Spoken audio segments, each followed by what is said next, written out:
কে কবে কোথায় কখন আপনাকে কষ্ট দিল তা মনে না রেখে বরং কে কবে কোথায় এবং কখন আপনাকে ভালোবেসেছিল সেটাই মনে রাখুন।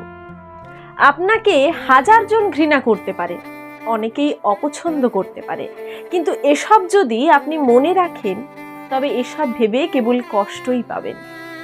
দিন শেষে কারো মন থেকে ভালোবাসা পাওয়াটাও যে ভীষণ গুরুত্বপূর্ণ, আর এই ভালোবাসার কাছে হাজার জনের ঘৃণা কেবলই তুচ্ছ। পৃথিবীর প্রত্যেকটা মানুষই কারো না কারো কাছে খুবই গুরুত্বপূর্ণ, তেমনি আপনিও কারো না কারোর কাছে গুরুত্বপূর্ণ।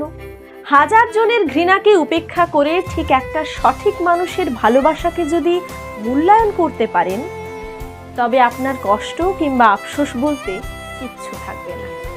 সেই একটা মানুষের ভালোবাসা দিন শেষে আপনার মনে প্রশান্তি এনে দেবে। তবে একটা অদ্ভুত ব্যাপার কি জানেন, আমরা মানুষগুলো শুধু ঘৃণাটাকেই মনে রাখি।